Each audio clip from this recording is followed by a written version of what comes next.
I ain't got a lot to say. Mine's heavy, give me space. Time's ready, let me blaze. Spend money, what a waste. Time's money, money pays. You ain't ready for the eighth. She ain't ready for the eighth. Mad as savage, me back and I'm back and it happening, ready to blow. I remember doing deeds with Deji from the street, they left me on my own.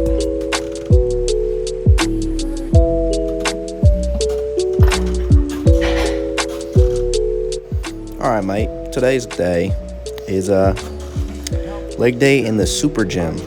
The Super Gym is a military gym that's super. All right, no, but it wasn't that super. It had a lot of squat racks, a lot of dumbbells, very minimal machines. So that's why you see me end up leaving this gym and going back to the other one.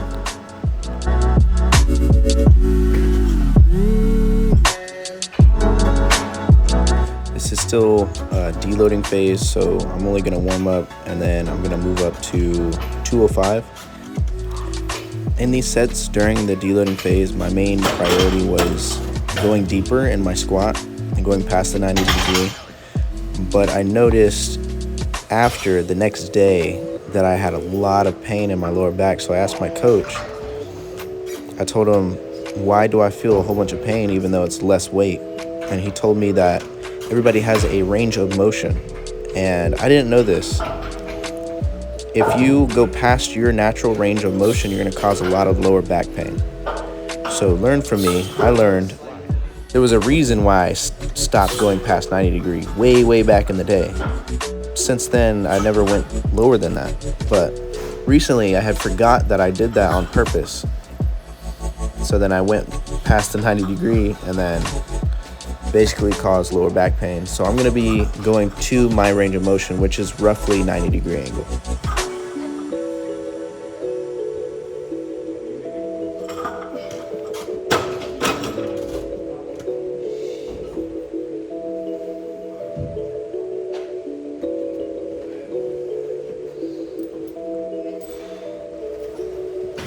Again, this is just the deloading phase, so right now I'm only going to 205, but my normal working sets is roughly 285, working into 295 right now.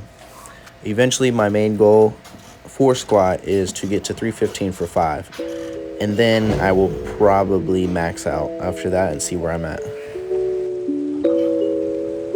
So squat form varies from person to person, but the best thing that you could do is start with the bar and put your feet hip width apart, keep your feet straight, do a squat and see how that feels. If it doesn't feel good, now you just turn your toes outward a little bit, try another squat. If that doesn't work, move your feet outward, separating them about shoulder width apart, and then do another squat. And if that still doesn't feel good, move out more and more, and eventually you'll find your form. Another squatting tip is you'll see me put the bar on my traps. So what you want to do is you'll feel the bar either hit your neck bone or you're gonna feel it on your trap muscles. So you want it on the meat of your traps. So right here I'm putting it on the meat of my traps. It's not on my shoulder bone, it's not on my neck, it's on the meat of my traps. And that's where it should rest.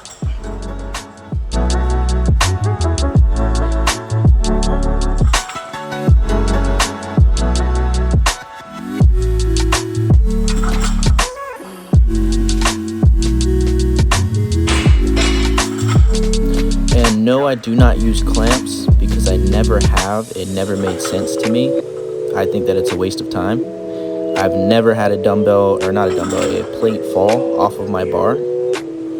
I've never had any issues with that ever, so it's pointless in my opinion.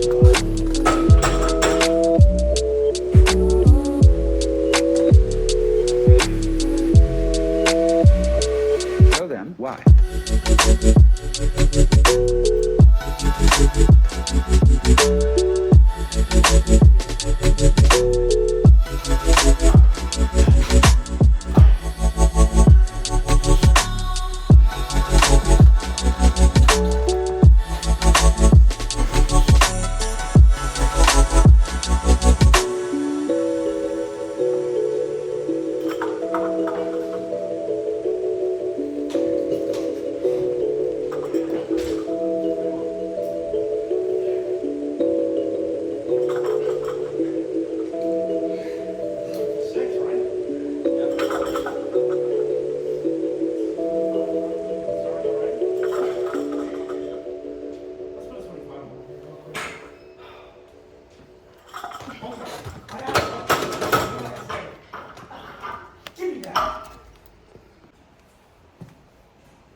here I'm going into RDLs. I chose to put this in this workout because I went to this whole new gym and I thought they were going to have leg machines, but they didn't. So I threw RDLs in there just to get my time's worth at this other gym. The main thing that I'm focused on is really like hinging my butt backwards. So you got to really focus on putting your butt as far back as possible.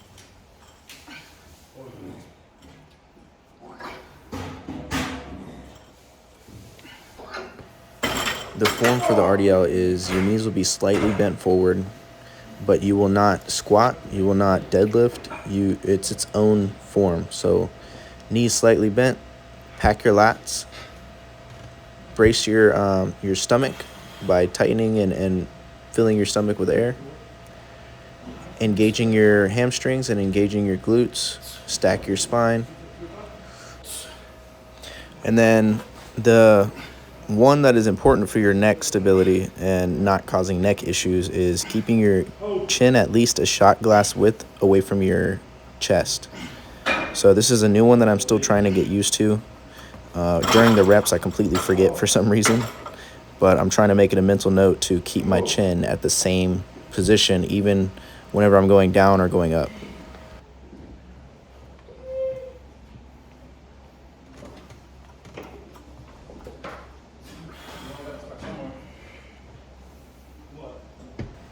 If you've noticed that I take an exaggerated breath, that's because back in the day, whenever I first started weightlifting, I'd always forget to brace myself, and then the lift wouldn't go as planned, so obviously I had to correct something. So what I did was I started making it very exaggerated to make sure that I correct that issue and make it priority.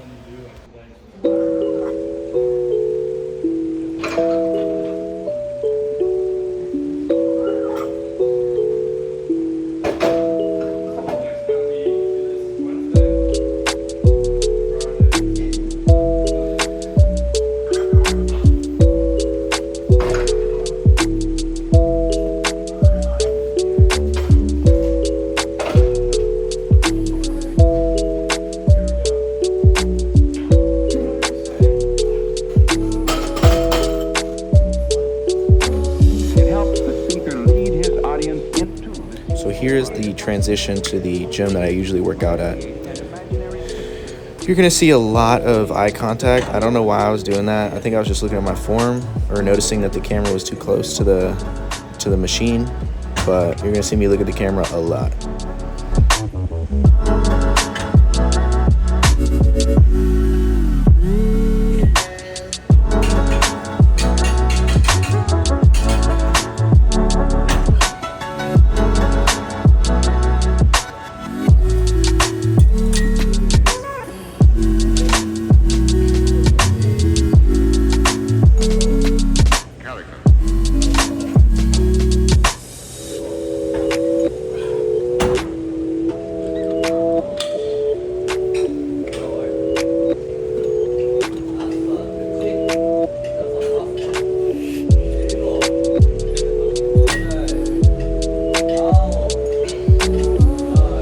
So per usual, the workout that I like to do on this machine is isolated left, isolated right, and then both of them with a higher weight.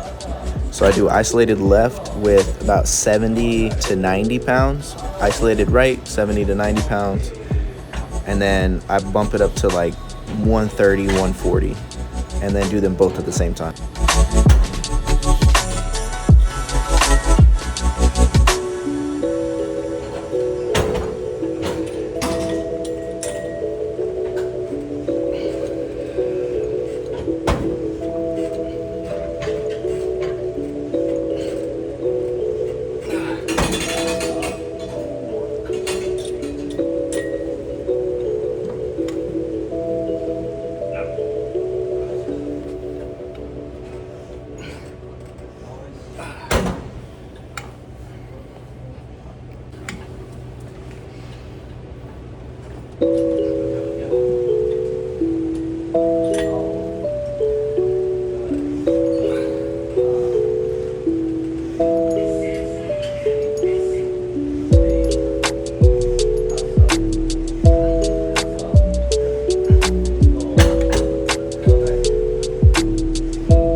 like that, that means that shit hurt real bad and I gotta walk it off.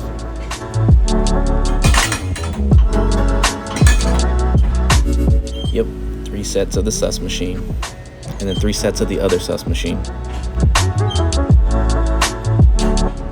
With this one, you gotta be careful because you can pull something in your groin, but I do 3 sets of about 10 for this one. By the end, I'm almost doing the whole stack because eventually your body just gets used to it.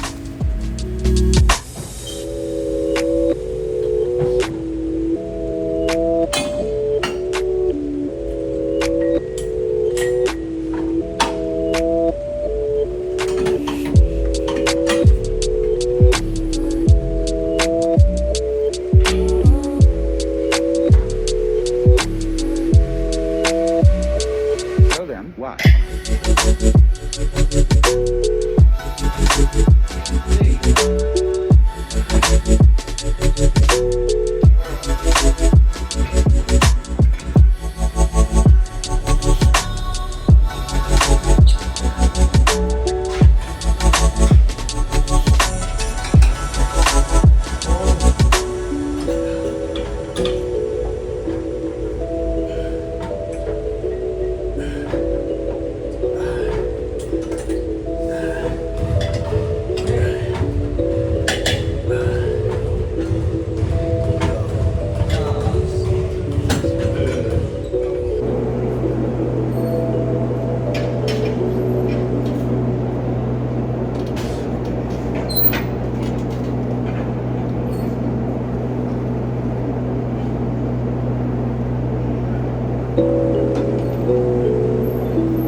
It helps the speaker lead his audience into the scene he describes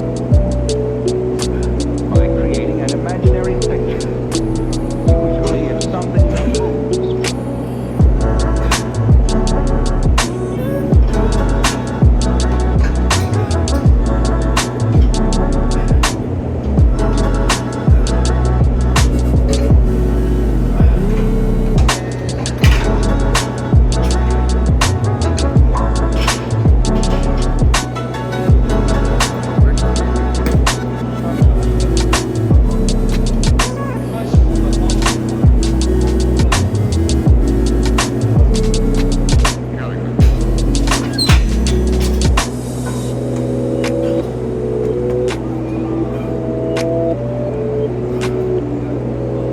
And that pretty much wraps up this workout. Finished it off with 4 plates.